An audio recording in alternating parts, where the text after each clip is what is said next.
flung into my face when I was Attorney General. And I was talking with some people who had come to visit me. And we were talking about the process of being made a JP, a Justice of the Peace. So we were talking, and in the course of that, somebody said, he didn't use disabled, a politically unfriendly term, can a person with disabilities be made a Justice of the Peace? And it struck me, I could not understand where that remark had come from at all. And so, of course, I had to make some justices of the peace. So in my time, we did it once, and I think you will notice the maybe 3 people that I made. I don't think you paid for the form for being made justice of the peace. I'm sure that at least one person, one of my JPs, is here, and that is Melody. Melody, is he behind this man in white? I can't see. The man in white, okay, is one of my JPs. They did not pay, and it is that remark, that prejudiced remark, because otherwise it would not have come to my attention. And then again, most recently, I had an experience with my guard in my house, whereby a friend of mine, she's a professor, she's had an illness that has put her in a wheelchair, and she came around on my brother's birthday to visit, and she couldn't get out easily, so she called my guard. The guard let her in reluctantly into the compound, and she said, she was asking him to call my cook so that he could let her in, because the front of my house is not disabled friendly at all. You have to come in through the kitchen, but even that is slightly, problematic. So problematic. But my guards did not call anybody, left her in the car, and she went home without seeing me. And I didn't know. In the evening, I was even annoyed with her. I sent a message asking why she didn't come. And then she told me this story, and I was crazy mad at my God. But I saw that he couldn't see what I was talking about. In fact, the company that brings them had to clear him out of my house because I was really mad, very mad. And I came to see what the issue was. That as far as he was concerned, people with disabilities do not belong and should not be in certain places. And I found that really, really strange, because this is 2024. This should just not be happening. So, next slide, please.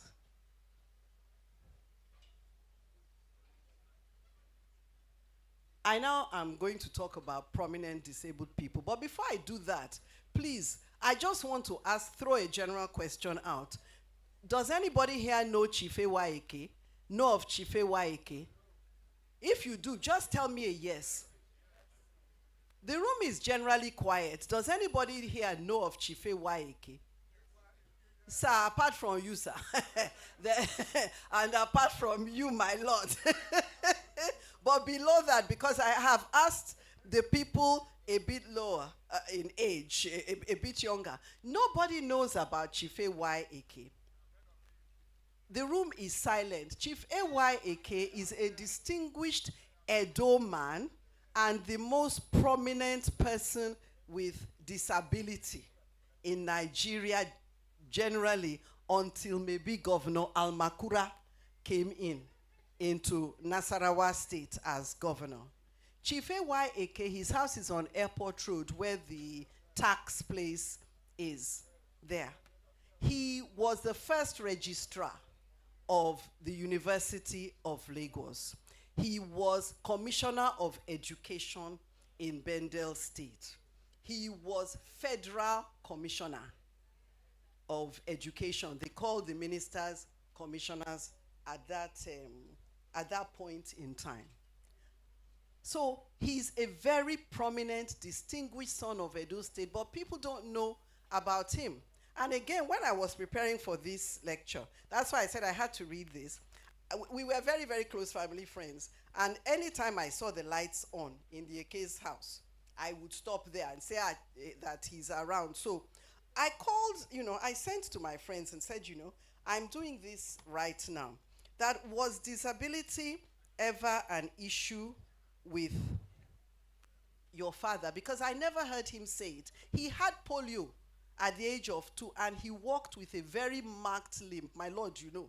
He walked with a very, very marked limp. You never heard of it. He never spoke of it. He did everything that he needed to do very, very well. So I said, what were your dad's experiences? You know, we were exchanging WhatsApp messages. So I said, you know, I'm giving a keynote, and I'd appreciate it if you could share any experiences with me that your dad had as a person with disability. Because I knew it never came up with Chief.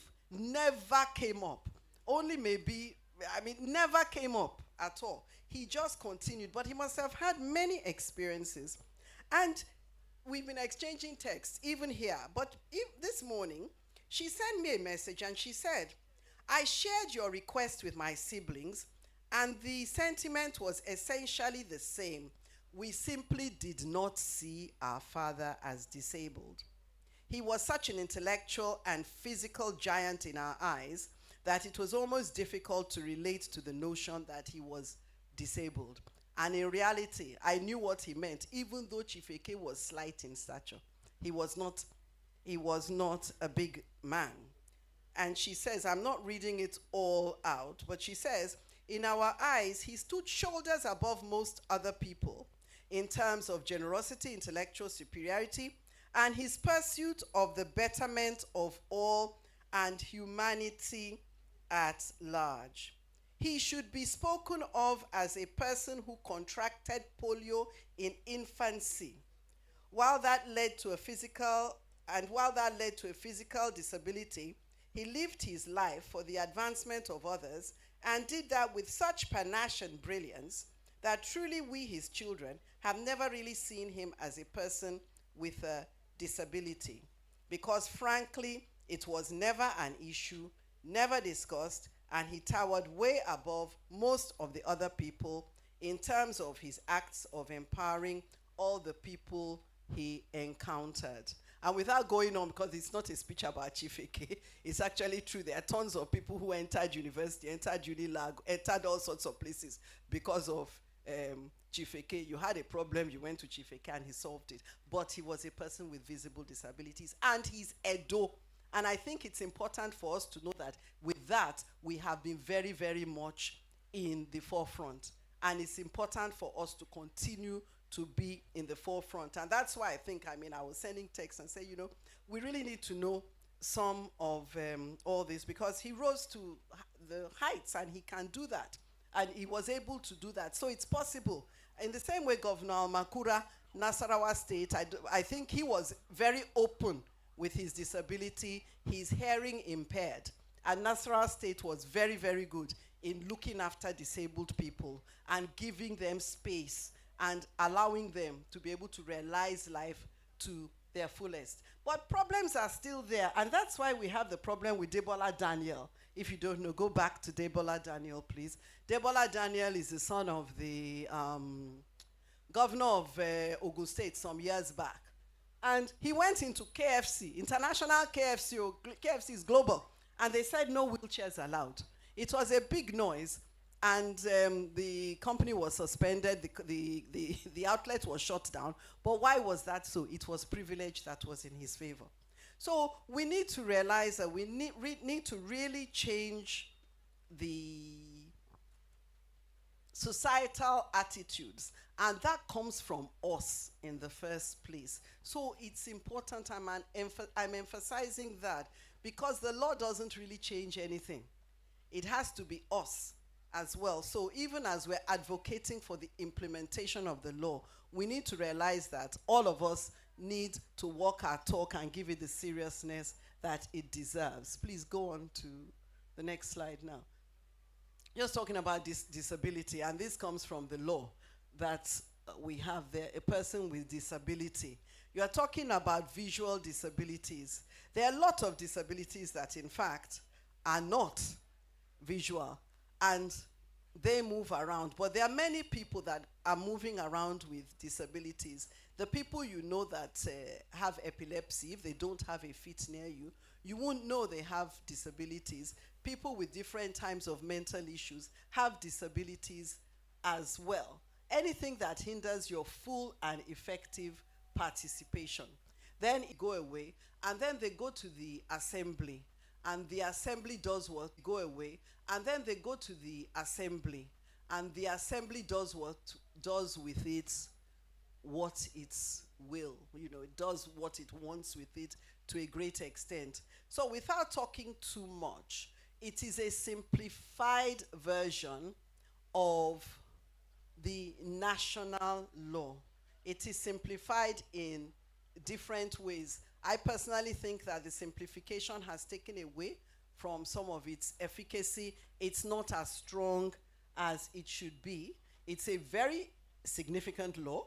It must be implemented to ensure the realization of the human rights of disabled citizens and residents of Edo. It's absolutely essential for that to happen. It's absolutely essential. Now, like I note, Edo has consciously employed disabled people for some time. And as I say this, even as I was writing it, my mind started sweeping around and said, well, okay, I went to staff school with this boy, my classmate. He was disabled. He had no problems. In fact, then they used to ride big bikes. He was number one amongst the people that were riding big bikes all over the place. Not an issue. And then I moved around. I said, okay, in university, we saw one or two, a couple of them. And then I started looking through different places, and they were absent. They were absent generally, all over. You hardly saw them until I came to Edo State. And I saw that even in the Ministry of Justice, when I came in, there were people there right from the time of Governor Lucky. And I think we had we had at least four state council with different types of disability. So for me, I see Edo as an inclusive and as a caring state, one with the capacity to really be at the forefront. We've been doing that. I mean, I know these ones because I saw them, but I don't know whether Edo has actually had a policy of actively promoting and actively employing people in that area. And so with that at the background, I don't know why I didn't see, maybe I didn't read the law well. I want to be corrected. Why don't we have a 5% mandatory employment rate? Why was it taken out of the law? I just wonder about that. There are some states that have gone further. There are some areas that have gone further. Federal, I hear it's 6% now. But why don't we have that? The law must be implemented. So I am not here to even pick holes in the law, because it's when you don't want the thing to be implemented that you pick holes and say, no, let's take it back and clean it up and then reenact. In Nigeria, that is a way to ensure that your bill goes dead or nothing happens. So no matter how it is now, it's great that we've passed it. It's a wonderful thing, but we have to ensure that it is implemented. There is, for me, no alternative. And so if the it is unfortunate that the governor, neither the governor nor his representative are here. Or are they here now? Am I making a mistake? It is unfortunate that he's not here. We are happy that I think there's a representative of the speaker here. But it's important that at the highest government level, something is done so that at least there will be an entity that is in a position to ensure that the rights that are put in the law, they've been watered down a bit, but I'm not here to criticize the law, but at least some rights exist to make sure that whatever we have is actually adhered to, and to make sure that things become better for those who are challenged in any way, to the extent that they are seen as those with disabilities. Next one, please. So, within the law, we have, and first I had problems with this, that documentation. There's documentation contained within the law about being disabled. So you have a document, a certificate of disability, and I had issues with that. But I saw that it's actually a necessity in a sense. So the legal definition of disabled is for the purpose of fully benefiting, from the provisions of the law.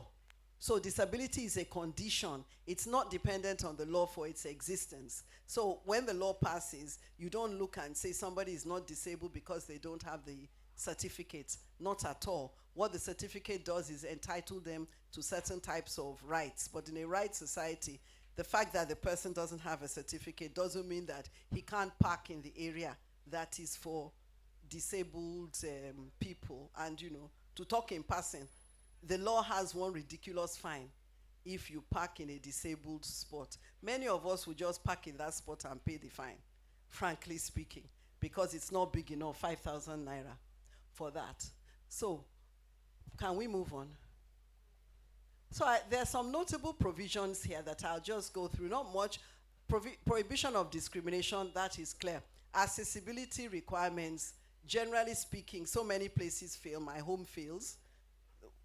For example, many of the banks fail. Access Bank fails woefully all the time because they have a design that has steps and steps and steps. Zenith Bank fails sometimes. GT is better, sometimes pass, sometimes fails. Hotels, depends. I'm calling out the banks, I won't call out the hotels. Some are passing, some are failing with that. But there's a transition period. And luckily, the transition means that by, this is for the federal though, but for us, there's a transition. But by now, in the federal, everywhere should have been disabled friendly. Generally speaking, in Abuja, there are far more disabled friendly spots. So they're entitled to equal rights and opportunities. They have a right to education at federal level, free and inclusive education. And schools have to provide appropriate facilities for accessibility and learning. Please move on. Employment rights, this is federal, 5% there. Private employers are encouraged to hire PWDs, and I'm glad that the NGOs are helping to enforce this and different governance criteria, so that employers, private employers are becoming aware that even as they have to employ women, excuse me, even as they have to employ women, so they have to employ people who are challenged. So the thing is, people with disabilities also need to be encouraged to apply and to actively seek these jobs. Public transportation, there should be accessibility as well, and then health services, and for the mentally challenged in federal, it is free. Edo removed the mentally challenged. I don't quite know why, whether it was the ministry or it was the assembly people. Next, please. So, we have the National Commission for Persons with Disabilities, and we're looking forward to having the one for Edo State soon. And it does different things. I just mentioned the legal representation for PWDs facing discrimination or denial of rights. Its mandate is to coordinate and implement activities that guarantee full inclusion of these sets of people and to ensure that their human rights are met. Next slide, please. So it's talking about other things there. There is the right to participation in politics, etc. I won't go, I've basically talked about this. Next slide again. Again, I mentioned the disability certificate. Some countries have it, India, China, Japan, Germany, for example. This is official characterization as disabled. UK doesn't have it, but for certain benefits, you need to be assessed, and they have a procedure for assessment. So certificates have their pros and cons. In our case, we've decided to have the certificates. So I think that is not bad. But like I mentioned again, social acknowledgement of disability. Please, can you go back? Social acknowledgement of disability is not dependent on documentation. So we shouldn't implement and then now start talking about documentation. So somebody is not disabled but has walked in with, or has come in with a wheelchair, and you say no certificate, no, you don't have those rights. You can't do that. So the next one, please. So what are the big challenges? You have low public awareness. generally people are not, many things we do unwittingly, we don't always know. There are certain things that need to be brought to the forefront. In the same way, gender issues are coming up to the forefront to a great extent, and people know that there has to be a woman somewhere. So hardly now do you find panels without at least one woman, so that they say, oh, there are men and women there. The same way, we have to do the same thing and make sure that we encourage our brethren in these positions to actually come out.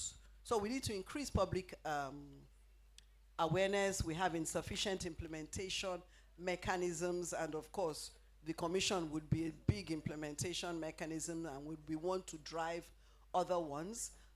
I think that there is very much a lack of political will. I couldn't see any other reason for the watering down of the provisions that were in the law, frankly speaking. I felt people just didn't recognize how important these provisions are. Then there is prevailing discrimination. That is very obvious. That is why my guard could tell my friend, basically ignore my friend and believe that he was entitled to disallow my friend from coming into our house. That's a big issue. That's the main elephant in the room that everybody needs to address. So I think a big question is, how do we combat these and other challenges? If you don't combat them and deal with them, you will end up with a law that is not obeyed. And in Nigeria, it's very easy to have laws that are not obeyed. In fact, very often we pass laws and say, oh, we clap for ourselves and say we've achieved something, but we haven't. It's like the petroleum industry bill now that we asked for and asked for and asked for, and then the bill came. We are still implementing it with difficulty now. And interestingly, Melody actually helped prove our thesis at the time, because I can see that a lot of what he's been talking about is the fact that the present hike in fuel prices has unduly affected those who have problems with disability. So, go on. Oh, thank you. I don't mind. Yes, please. So, this actually is my last slide. Sorry, the federal government has implemented the prescribed 5% quota. If you get the slide and you click the 5%, you will go to the article that said that. And the Ministry of Education is said to have exceeded that quota. So, as awareness increases, the rights of disabled persons will be actualized, as with other marginalized groups. Now, I believe that the way to attack prejudice is to let more and more people be seen in the public space. So their being there will be accepted as the norm. In the same way as having lots of women around means that it's no longer a Kodak moment if you see a woman standing talking, because you expect her to be there, you expect her to be in the room. In the same way, thank you. In the same way, you will soon not think it abnormal if you come in and you see a person with a disability playing whatever public roles there are. That's what we need to do. Have more in the space so it becomes just a normal thing. So we don't have anomalies, we don't say, oh, this is an aberration or this is just an honorary person. So what I will say is that implementing the law is a critical step in the right direction. So it would be great to have a commission. It would be great to ensure that the commission is actively empowered and enabled to do what it is supposed to have done, supposed to be doing in alignment with the objectives of that law. So what I see is that these are bright lights on the horizon. I think that you've done very well. You've gone a long way. There's a very, very long way to go still. But at least there's movement.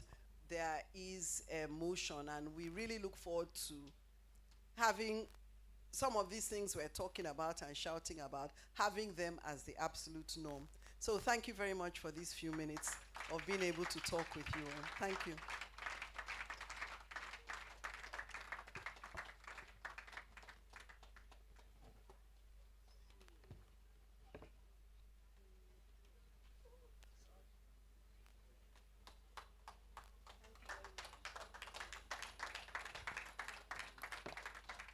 Please let's make that round of applause resounding. Wow. Thank you so very much, Prof. We have been enraptured just listening to that very profound keynote delivered with poise. Thank you so much, ma'am. You are an inspiration to us. Thank you again. As the keynote address was going on, we had someone of note walk in, and he's a sitting judge at the High Court of Justice in Edo State. He's none other than Honorable Justice VOA of Yahweh. We acknowledge you, sir. Thank you for coming. Consequently, he was the keynote speaker at NAPVID Rights Above Charity lecture in 2017. Yes. Thank you so much for coming again, sir. We would like for you to do us, with pleasure, we want to present a plaque to our keynoter for today, Professor Yinka. Ma, we want to present a plaque to you today and would like for you to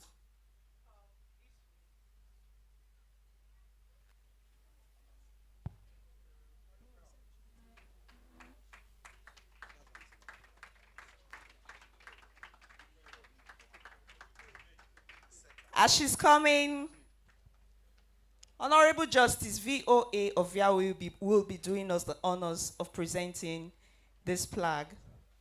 Thank you so very much for coming, sir. Thank you. We appreciate you for always supporting what we do.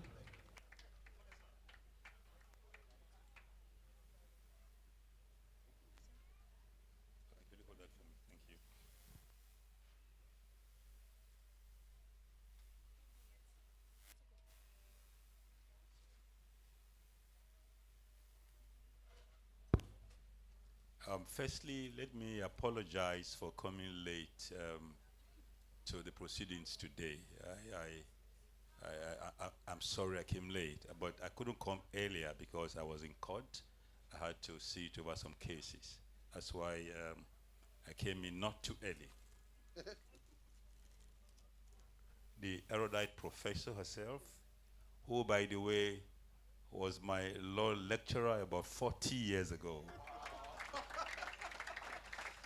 She taught me petroleum and energy law at the university.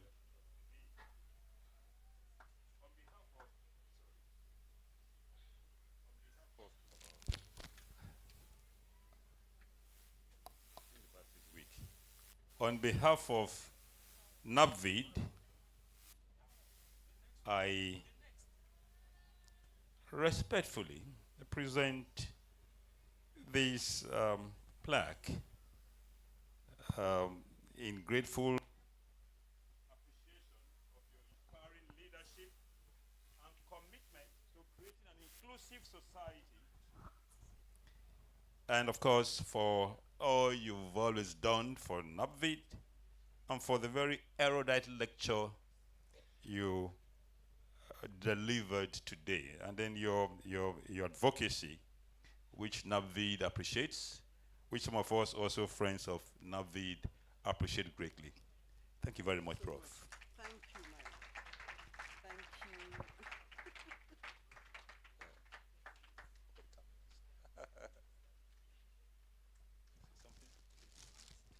Thank you very, very much. That's all. Thank you.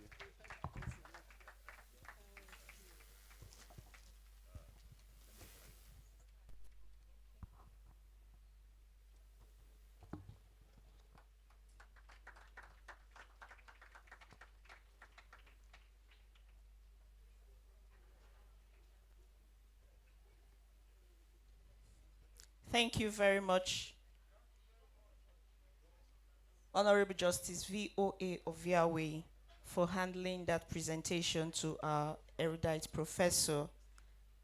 We're going straight now to a panel discussion on implementing strategy for the Edo disability law. Professor has done justice to what the law is all about. She has talked about how that law, the importance of implementing that law in Edo State and what should be done.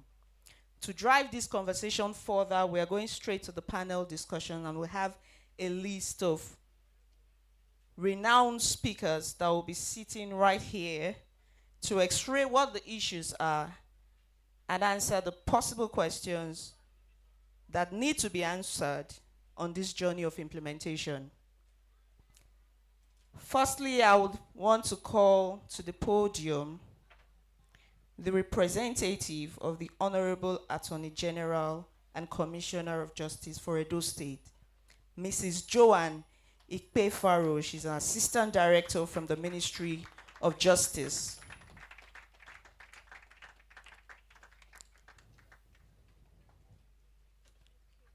Another member of the panelists is Executive Director of ANIJ, Reverend David Ugolo. Please, let's put our hands together.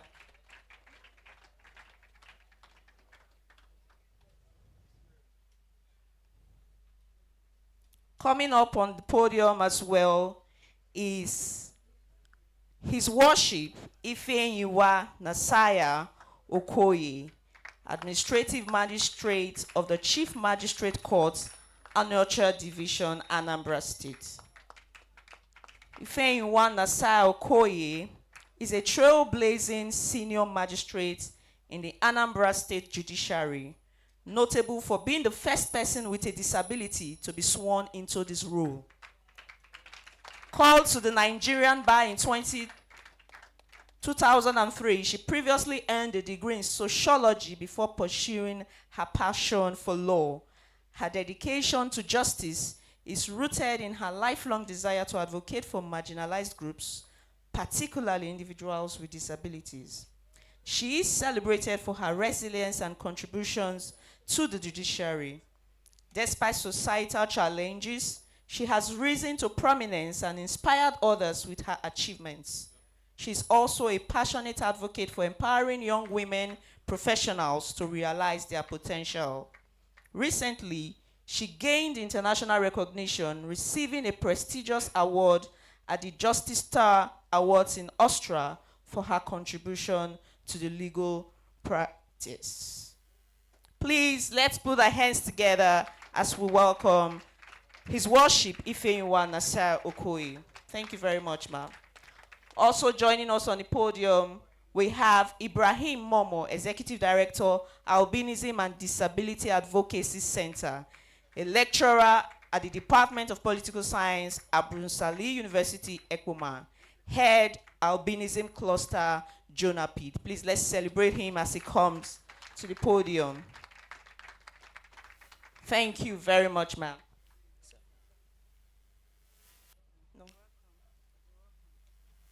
To lead the conversation is none other than a friend of the house, someone that has been in the forefront of our conversations around persons with disability.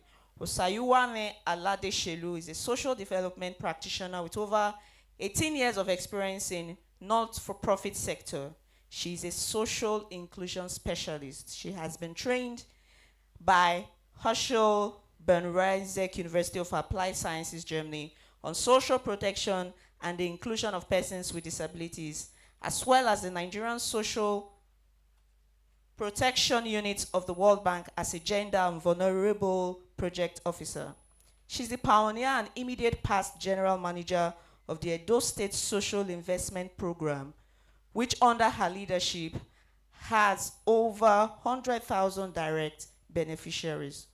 Osayuwane is a fellow of the American Academy of Project Management, fellow of Global Academy of Finance and Management, fellow of the Institute of Humanitarian Studies and Social Development.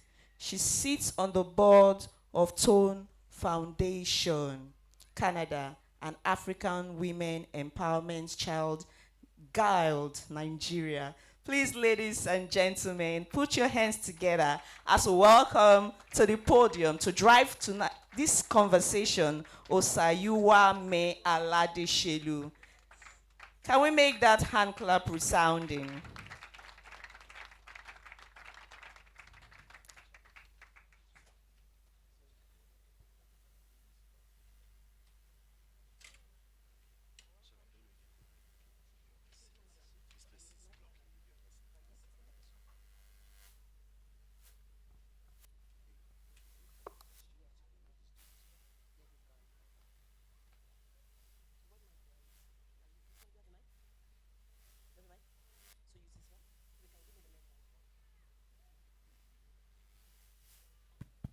Thank you.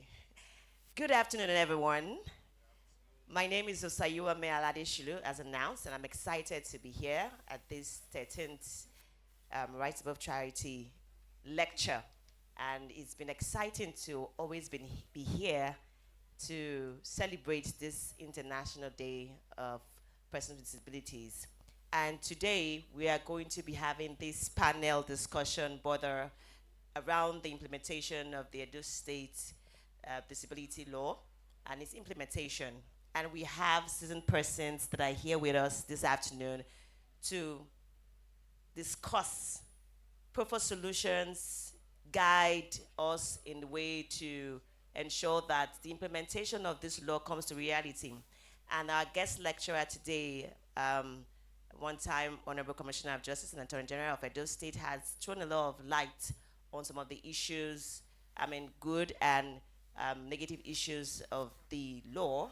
And so they will also be giving us some perspectives on this law and what we can do, what the government has done, what the NGO community has been doing, and what we, members of the society, persons with disabilities, and all stakeholders can do to ensure that there is awareness on this law as well as implementation of this law.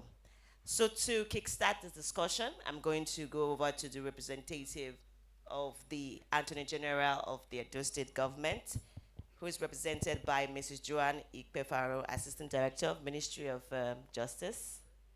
And I would like to ask, what steps has the Edo State Government taken to ensure the effective implementation of the Edo State Persons with Disability Law 2022? Also, are there specific timelines and measurable outcomes? We'd like to hear from you, ma'am. Thank you very much. Like we already heard from the presentation of the keynote speaker, the government, previous governments have done quite a lot in reaching out, in helping with, and first of all, ensuring that the law is put in place. And now the law is in place. There are possibilities. I am very optimistic. There are possibilities that even though the current government is only a few weeks old, government we know is continuous. So the current government can do no less than what his predecessors have done. And the body language of this government, I must say, is such that the government is even not ready to abandon anything that has been established or that has been commenced by the previous government. So the government, I must say, is ready. They cannot do anything less.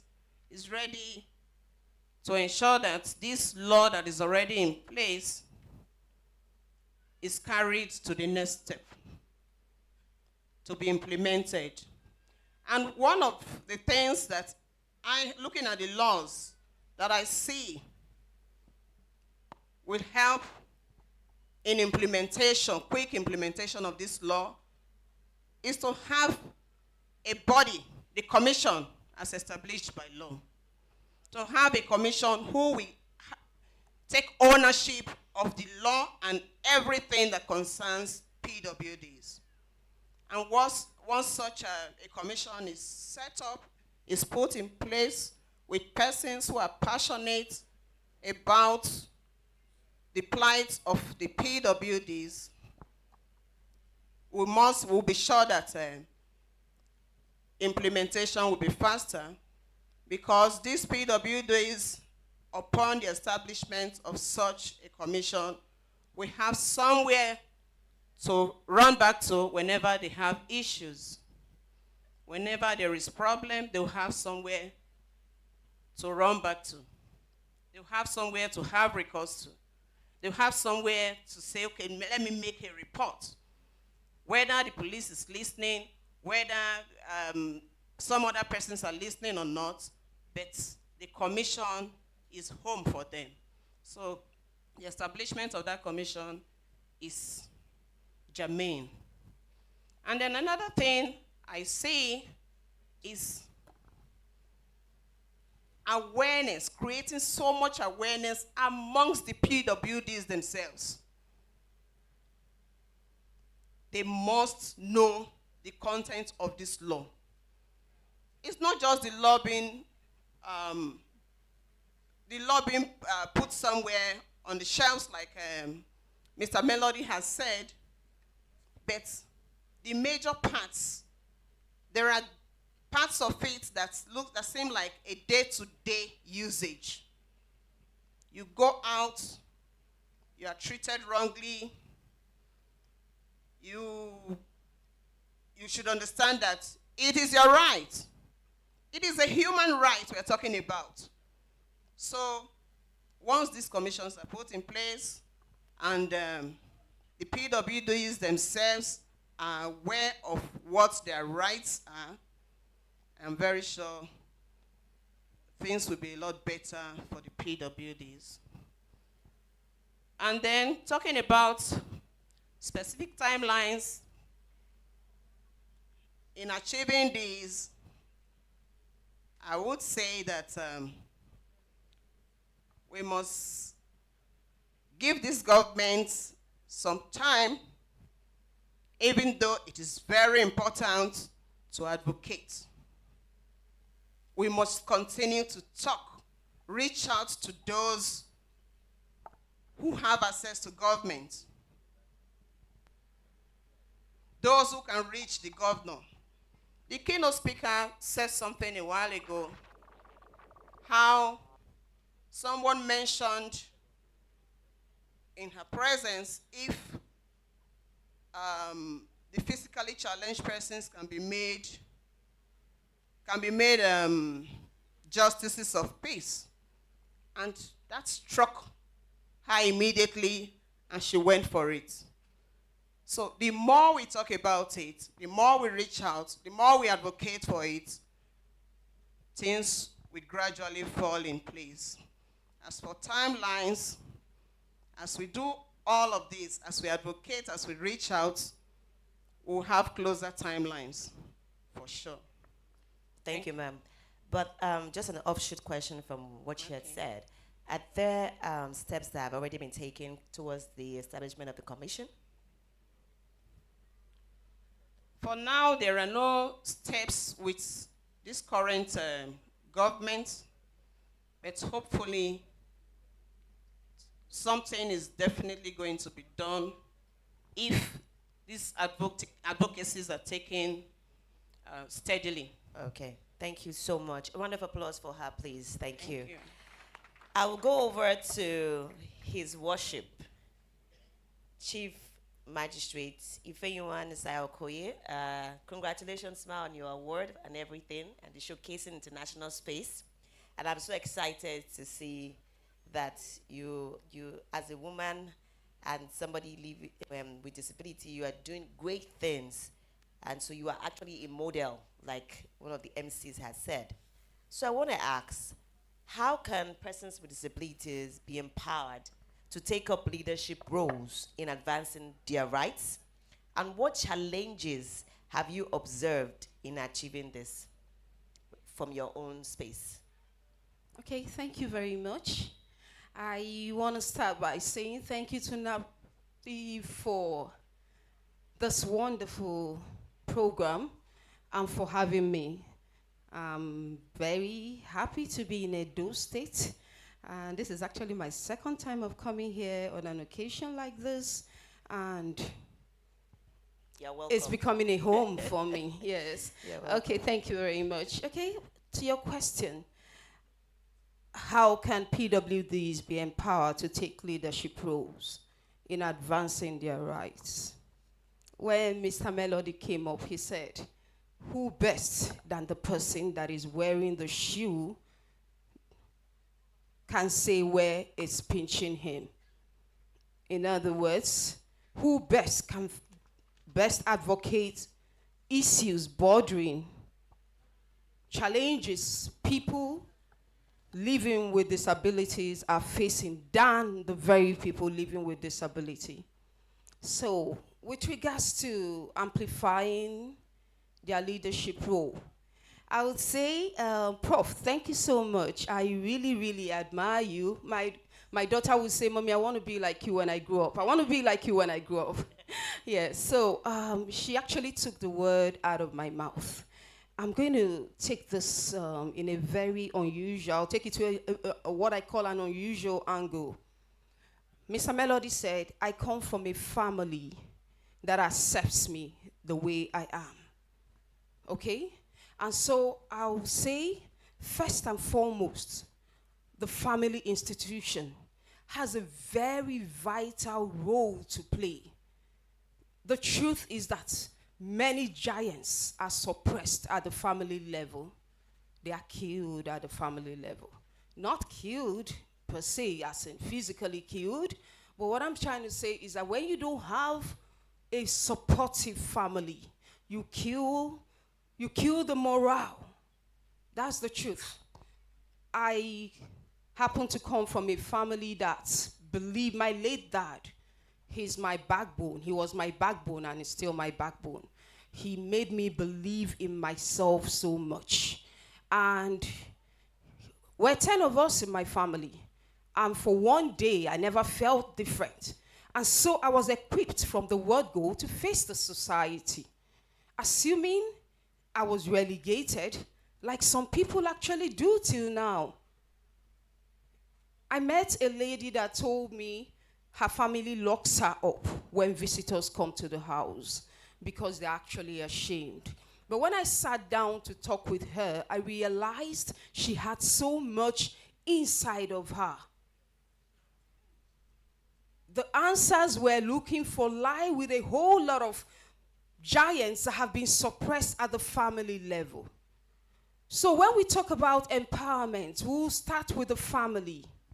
Let us teach, let there be a program where these people are gathered and they are sensitized to know that these people are human beings, that we are human beings. We need that sensitization. Then that brings me to the point of charity. Charity is beautiful, yes. But when it's abused, it becomes something else. Many of us, we keep advocating, we want to be included. We want to be included in everything. But the truth is that many of us are not ready. Nobody is going to include you. Nobody is going to employ you simply because you're physically or you're challenged.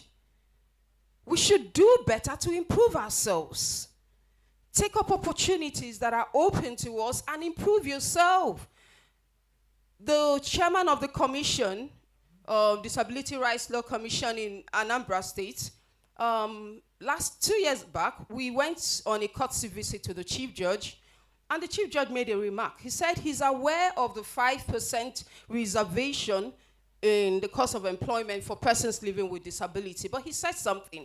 He said, when the advert is made, we would and someone, a physically challenged or a challenged person applies, if he is qualified, mark the word qualified, if he is qualified, then being challenged will be an added advantage.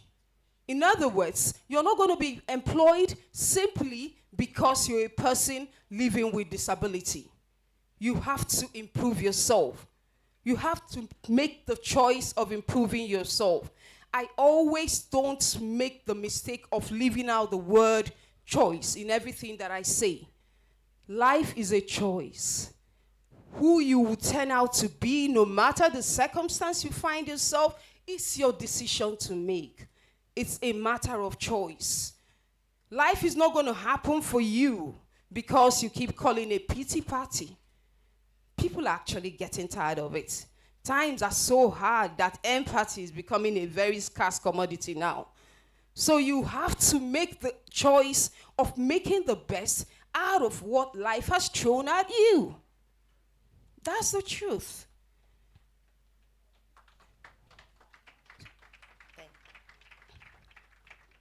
And so, now, with regards to how can PWDs be empowered, I've talked about positioning yourself to be empowered. You have to position yourself. You have to improve yourself. And then, when you improve yourself, when you have improved yourself, then you apply. The law says 5%. Just like my prof has noted, I went through last night, I compared the Edo State law with that of the Anambra State, and I realized that Anambra State actually did a better job at localizing the national law. We at domesticating it, we did a better job at it because we practically quoted what the national law said. Okay, so because I actually looked through and I didn't see that 5% reservation, because where positions are advertised, then the commission, I want to believe that after this program, Edo State will hastily put the commission in place. Because bringing out the law without putting the commission in place is like bringing out a child and leaving the child there without any form of, yes, parental, yes. Protection, yes, that's the word. So it is very important so that where such adverts are made, you can employ. And then the commission can also back you up. The commission can also say, you advertised for foreman judges, you advertised for this, the commission is writing, we are actually recommending so person, the person is qualified, she is so, and then you refer to the law.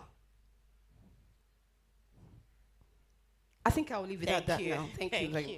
A round of applause for her, please. She had talked a lot, and she had mentioned the family units being a very foundational part of empowerment, making sure that a child is trained in an environment of love, care, and empowerment, and that has also helped her to push herself up to where she is. I mean, there was a lot of inclusion.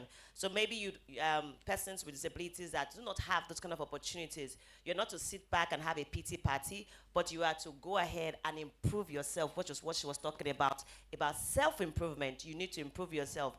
What do you want to be? What's your vision for yourself? What can you do? What trainings do you want to attend? What trainings do you need to attend? You may be surprised that there may be sponsorships everywhere or in different places that will push you. But if you do not know what you want, nobody's going to come and give it to you. You have to know it and you have to look for it. And those are some of the things she was talking about. And the law here says that it's a law also for the establishment of the commission.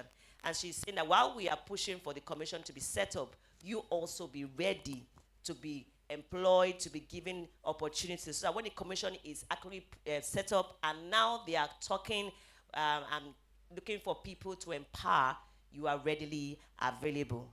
Disability rights are human rights, so it's important that we make people know, persons with disabilities and those around them know that they should take care of them and give them opportunities for training, and they themselves should get trained. Thank you so much, Ma, for that. I'll go over to Mr. Ibrahim Momor, and my question is, how can academic research contribute to amplifying the leadership of PWDs and shaping policies that promote inclusivity and sustainability?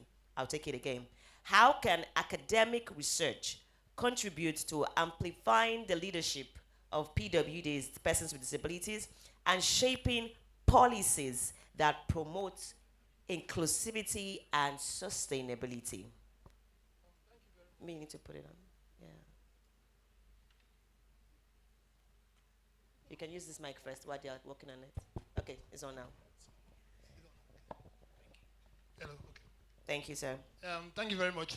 Just to note that very much in line, the question is very much in line with this year's theme for the International Day for Persons with Disability.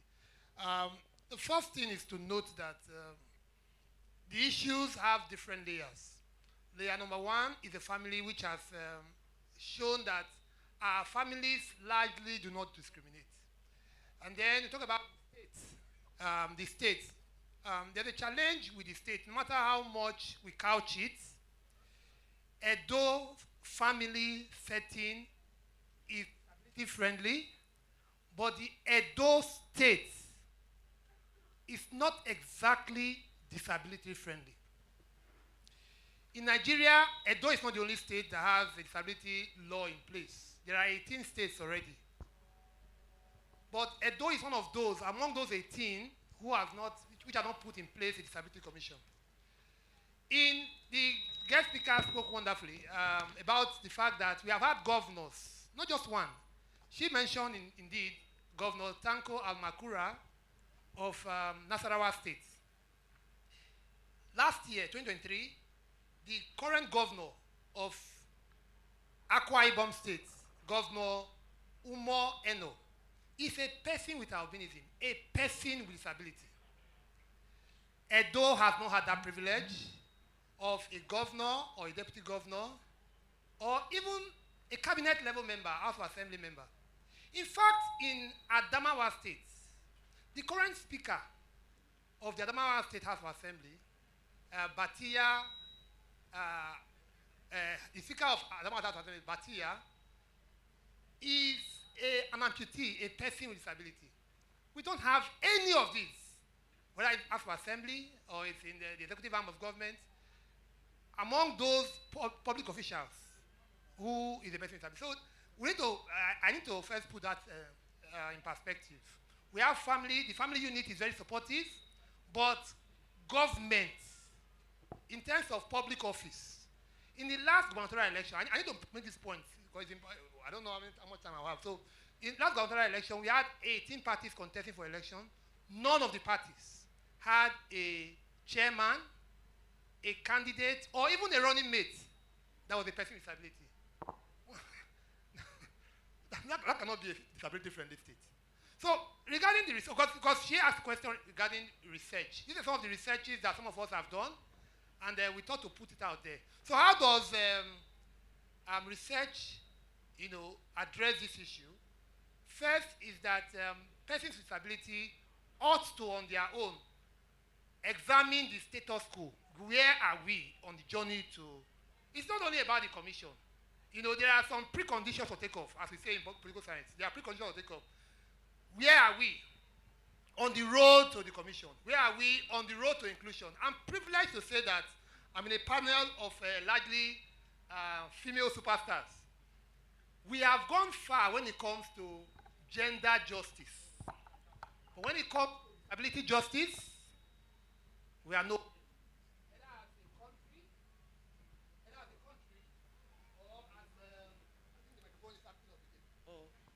Please just give him the mic. Just give me a mic. Thank you very much. Either as a country or as a state, when we look at the data, there's nothing encouraging when it comes to persons with disability. I make bold to say that it's not as if we don't have disability champions. So much has been said about my brother and friend, Barrister Molede Omosa. We also have Anne Ojugu, another DPO, other OPDs, organizations of persons with disability, that are working in this space to promote. We also have ROLAC, and of course the Disability Rights Implementation Committee. There's so much work non-state actors are doing to support the process of inclusion. But what is the state doing? At the very minimum, we cannot, because the data speaks for itself. I've given some stats. So far, in the last government, in the last NAPVID administration, we did not have one commissioner. The governor was not a person with disability. The deputy governor was not. We did not have any commissioner, cabinet level. So how can you discuss something about us without us? How? How does that happen? So these are I think, some academic notations that we could take. This current government has been up and doing in terms of appointments. We have had a series of, I think, about 10 appointments so far. I can make bold to say that no one is a person with disability. There's no one. So we should say it the way it is and urge them, because I expect that even if governments at the highest levels are not exactly represented here, the Ministry of Justice is here. And I'm sure the Ministry of Social Development is here too. Yeah. So even if at the highest level we don't have that representation, we have government here. And government should listen and take action, because government exists for the people, not for some people, not for their people. Thank you. Thank you so much. So, again, that is stressed. Disability rights. It's not charity. This is rights above charity. Disability rights are not charity. It is human rights, fundamental human rights. And then there's this element of intersectionality. When you appoint women, there are women with disabilities. So it's not just appointing women. Say, oh, have you covered the space? Women without disabilities and women with disabilities. So we want to take note of that. And then when you now appoint officials, every state, the World Health Organization says that at least 16% of the population are persons with disability. Yes. If you are appointing 18 local government chairmen, so you are electing 18 local government chairmen, you are appointing 18 commissioners at the very minimum. That data shows that at least 3 ought to be persons with disability. It doesn't happen. It has to be a conscious decision by state actors. It's not something that happens by mistake or happens by happenstance. We have champions among the community. And I dare say that you are one of the champions. Thank you so much. Thank you so much, Mr. Ibrahim Momo, talking so passionately about knowledge from research, academic research. I believe that these are some of the things you've discussed are some things that you've looked at. Yeah. And I'm sure that the academia as member of the academia, they keep looking at where are the gaps, what are the issues. Yes. And for the way you have spoken today, it shows that a lot of work has been done. So the next thing is to ensure that the academic research, the report gets into the hand of the government to ensure that they understand, they know, they understand, and they implement. Yeah, we very much hope that government will be open to or receptive of the. I'm saying that there's so much work going on. I have mentioned NAPVID, I have mentioned NAPVID, and of course my organization, Albinism and Disability Advocacy Center. We are doing so much in the space of data gathering and analysis, and then of course. I don't think that when it comes to academic work or research, that's where we have the challenge. I think it's the willpower by those state actors who, the law, the disability law that was passed, has 3 elements. There is the law element, the law part. The first part of the law has to do. There is the second part, which is the Disability Commission itself. And there is the area of sanctions. I think if we are going to sanction, with all due respect, we should start with government. Okay. I'll go straight now to government to answer the next question.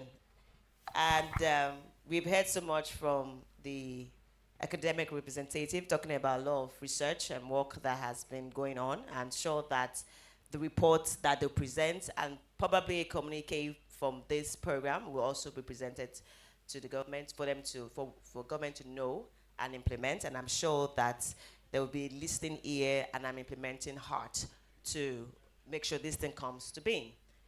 How is the government integrating the leadership of persons with disabilities into its decision-making processes to ensure that policies affecting them are sustainable and inclusive? Thank you. I see how passionate my friend here spoke concerning inclusivity of the persons living with disability.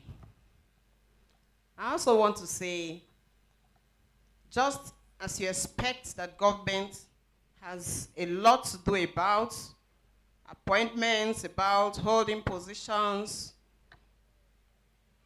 about policy-making positions, there's little government can do when it comes to positions that require you to take steps.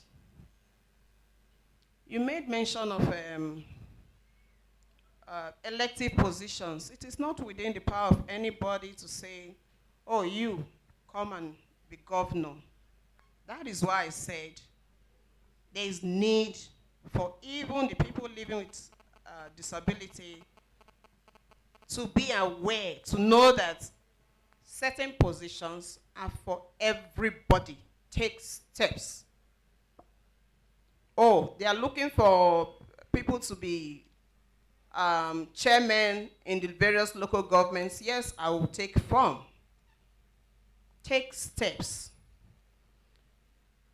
As it relates to appointments, I must say that it may not be so much, but there have been appointments that does not require you taking form, you applying. There have been appointments in the past. And we do hope that with the current government, even more will be done. And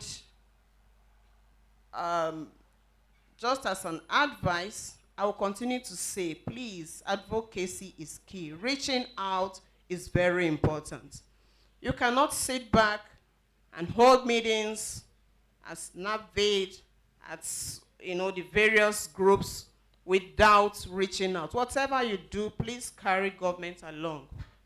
That way, I'm sure government will continue to remember, oh, these people, we have not considered them. Let's do something about that. So that is it. Thank you. Thank you so much. I'll go over now because of time. I'll go over now just for a quick response to His Worship. And I would like to ask, what are the experiences of persons with disabilities at the grassroots level regarding the implementation of the disability law in your own state? And what improvements do you think can help us now in Edo State as we begin to look at the implementation of the Persons with Disability Law 2022 in Edo State? What would you say at the grassroots level we can employ to ensure that persons with disabilities actually, their rights, their activities, their intervention, their visibility is actually brought to bear? Thank you, ma'am. Thank you once more. Okay, I'll borrow a line from what the erudite professor said when she said there is low awareness. There's low awareness. We need to take this awareness to the grassroots level. The average pepper seller that is challenged in any form does not know this right is in existence. That is where the commission comes in again, because from my home state, I have had reasons to recommend that programs, offices are created in the different local governments. A seat is created in the local government from the commission for each local government, so that persons living with disability can go there, and that is after the sensitization, after they have created awareness, after they have been made to know that it's no longer a matter of charity or empathy, that so when you come into a place or a shop where people are queued, that you should be attended to first. Where you make them know that it's actually their right, that they should not be discriminated against Like when you come to a shopping mall, like what we heard the other time, and you're not allowed to enter because you're on a wheelchair. It's a matter of right. When they know that it is you're no longer going to sit down and hope that somebody kind will pass by and help you, that public transport that you want to enter should make it accessible for you. That is your right. There's so much they need to know. So sensitization is key. They should go to the grassroots level. For many of us that are here, we already know. We already know. And there's somebody that could just interpret it to you in pidgin English, in the language you understand, fine. But what about that average person down there at the grassroots? They are the ones that really need the sensitization. So I think paramount is sensitization.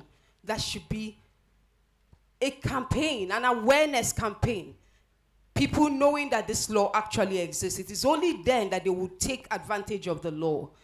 And then when the commission is put into place, my recommendation now, when the commission is put into place, there should be offices created at the local government level for these people to be able to take their complaints there. And then from time to time, programs should be held where they will be constantly made aware of the existence of this law so that they can take advantage of it. Thank you. Thank you so much, Ma. So she has said sensitization is important. We need to take the knowledge that we have to the grassroots. We need to let them know wherever they are at the local level.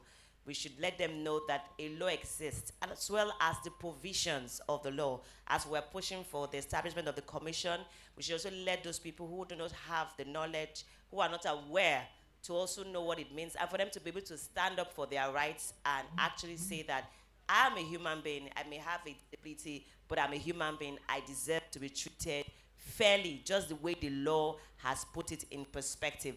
And she also said that we should ensure that all the structures, the commission and any other person, the key stakeholders and the players, to ensure that the structures are put in place. I was excited yesterday when I went to the Ministry of Social Development and Gender Issues, and I saw that there was a priority parking space for persons with disability just right in front of their office, and I'm hoping that priority space is actually maintained for persons with disability to park there. I was very happy to see that.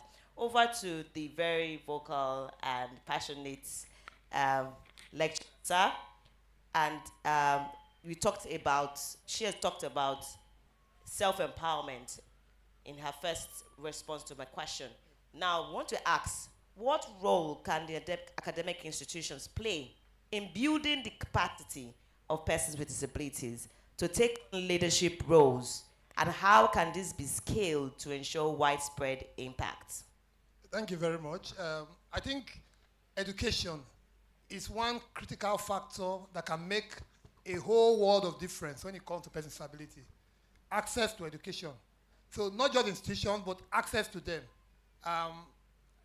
Again, I have this bias to say that except those institutions exist, the opportunities that they confer, we cannot get them. If we do not have adequate schools that cater for the needs of persons with disabilities, even if the institutions want to deliver, they don't just exist. So I'm saying that first and foremost, as a precursor, government ought to establish schools at all levels of education, at every local government of the state. In fact, that's even what the law says, for persons with disabilities. Once that is done, it's a precondition for the institutions to now deliver on the mandate of ensuring access or creating inclusivity. I say that because when we look at the disability studies, there's the concept of intersectionality. You see a man without disability, a man with disability. You see a child with disability, a child without disability. Every child with disability has double or multiple needs than a child without disability. So it is a conscious effort.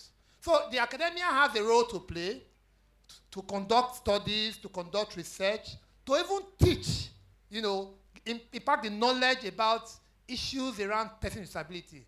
But the schools have to exist. The teachers have to be employed. It's not having one school in the entire Edo South, or I don't know if I could say in the entire Edo State, a standard. Where there's no. I'm a lecturer. I can say without doubt that there is no course on disability in my institution. People don't even have opportunity to even learn. So the first thing are the institutions, if they exist, they are institutions, whether it's in the University of Benin, which is a federal institution in the States, it's the Amrosali University. There is no disability studies. At best, what you have is disability law as a course undergraduate and as a course in the postgraduate in University of Benin. And I have the privilege of saying that we have one of our own, Professor Dr. Anwuli Ofwani, who has a PhD in disability law. She studied disability law in South Africa. But we can't study that in Nigeria. No school has it at the level of postgraduate. So I say that government should create the schools, special schools for persons with disabilities, and then employ competent academics to deliver on it, and then make it easy. Education is very expensive now. In Nigeria, school is not free anymore. It ought to be free for persons with disabilities. Encourage them to go to school, because you don't want liabilities. Encourage them to go to school. Make school free, compulsory, free, and then even if you may, you can even add additives. If you go to school, free meals for persons with disability, they will go to school. They want to go to school, but can they afford to go to school?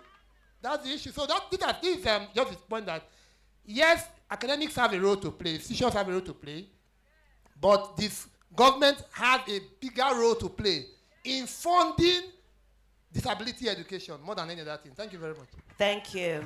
And I also want to believe that the higher institutions will also advocate and let government know that it's important. We are for advocating, them. After Thank you so much, sir. We are doing our advocacy. It's important. He has said that the government should establish disability higher institutions specific to the needs of persons with disability.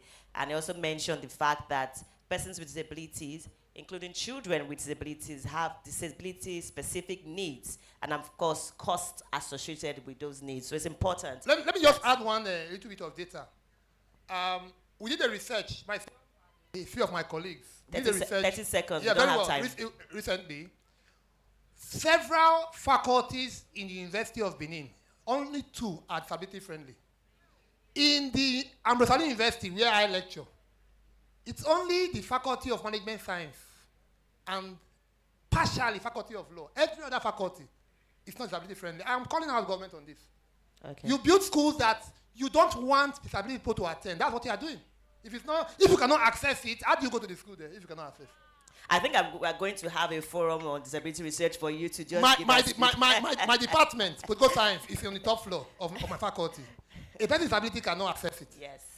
So there are issues, and there are many issues that we keep on talking about and advocating that these issues are not just known, but action is taken to address them.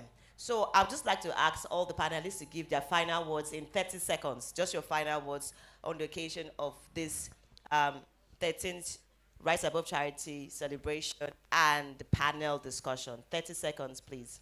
Just to say that I am very optimistic that the current government is going to take further steps to ensure that persons living with disability are carried along in decision making. And I will also appeal to those who have access to them.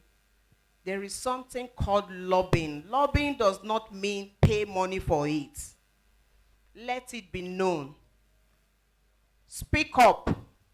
We talk here and a letter is put together and sent to the governor. You do it once, you do it a second time, you do it a third time, send reminders. I think it will go a long way. Thank you we so will much. continue to push ahead. Thank you so much, ma'am. My final words from Mrs. Joanne says advocacy and lobbying. Over to you, His Lordship, His Worship. Okay.